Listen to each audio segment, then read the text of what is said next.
everybody. We're here at the 2025 National Meeting of Urology in Guadalajara.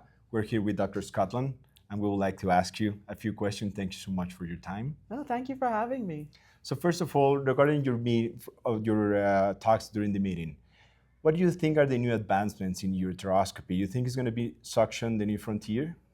I really do think so. And I know that it's easy to say that when, throughout the world, many places do not have access to these devices yet.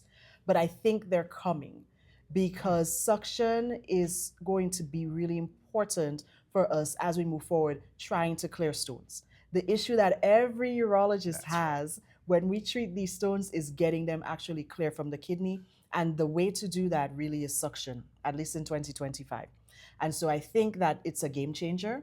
And I think that as companies start to make more and more options for these suction devices, prices will come down and they will become more effective and they will become more cost effective for people throughout the world. So I do think that in the next few years, we're going to see more and more people using suction devices, and hopefully we will have better outcomes for patients. That will be great, yeah.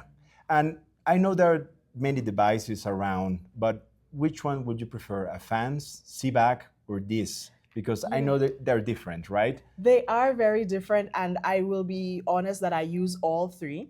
Okay. So I think that for me, I look at the case. So if it's a much larger stone in a patient who I think has already had procedures and I can get a larger scope up, I'll do the CVAC. Okay. In a patient who has a fairly small stone, or in a patient who has a stone but a very tight ureter, where I'm worried about whether I can get an access sheath or a larger scope in, I'll do this, because we can have, especially some of the companies who have scopes available, smaller, right, French sizes. So there's currently a 7.5 French scope. And I just saw in your exhibit hall, there's a company who's going to be coming out with a 6 French scope that has suction. And so that is something that can get up the ureter. For me, though, I prefer FANS. And that's because I think most people are familiar with access sheaths. Most people have access to access sheaths. And it's a very simple thing to connect suction to an access sheath. So I think that what we'll find is that more people are going to be using FANS.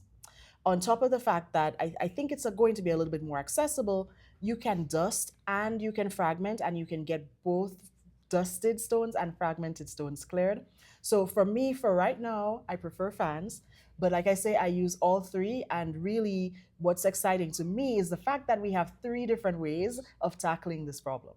And what about the indication for the FANS? Will you use it just in lower pole stones or in all stones? I use it with all stones. Now, sometimes with lower pole stones, it can be difficult to actually get to the stones if you have an infundibular angle that's tight. And so in those cases, really, your best bet is probably going to be using this. You can probably get that scope in there. But otherwise, I think you can use all of the 3, honestly, for all indications. Okay, and any tips for anyone that wants to start using this new vacuum technology? I think you have to be careful. You have to be careful. You have to remember that as you're suctioning, you can injure the tissue. So as I mentioned in my talk earlier, what you want to do is to make sure that you have sufficient irrigation going in. So I'm always having more irrigation, more higher pressure than I have suction. So if my suction is at 120, my irrigation pressure is at 140 or so, 140, maybe 150. And that will be your safety threshold for the suction? That's my safety threshold, somewhere around 25. Okay, that's really nice. Okay, and what I will also ask, what do you think about this comparison between the DIS and the CBAC? I know they're different, and mainly because of the French size that they have. You can suction more bigger stones, you want to see it, or bigger stones. What about DIS and CBAC? So it's a little bit more than that. So the CVAC is a larger instrument, but it also is set up differently. So with this, you go in, it's a ureteroscope. It's a ureteroscope with suction. With the CVAC, you do have the opportunity to aspirate and suction. There's lots that you're doing with you're able to do multiple things with aspiration. and you can have minimal aspiration, sort of a half aspiration and a full aspiration.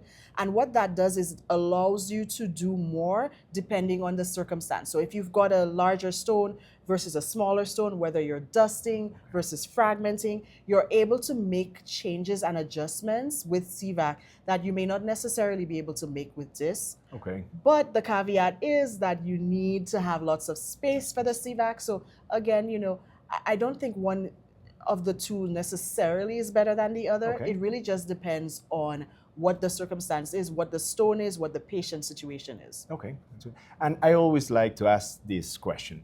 If you only could choose one laser for your practice, which one it will be? Will it be Holmium, TFL, the Tulio 1, the Tulio Jack? Which one? That would be tough. I think if I had to choose one, I would choose thulium fiber laser. Okay. But I do recognize that it is not a perfect laser. And there are some circumstances in which it can be tougher using the thulium fiber laser. Primarily larger stones, bladder stones, they really don't do as well with that laser. And so I'm sure most people will say, you know, then go with holmium. Yeah. The reason I prefer thulium is that most of the stones that I'm going to treat are going to respond better to thulium. You prefer dusting? I prefer dusting. I think it's more effective for the patients. That's really nice. Well, thank you so much for your time and for giving us these tips. I really appreciate your time for this, and I hope you're enjoying Guadalajara. Wonderful time in Guadalajara. Thank you so much for having me. Thank you. Yes.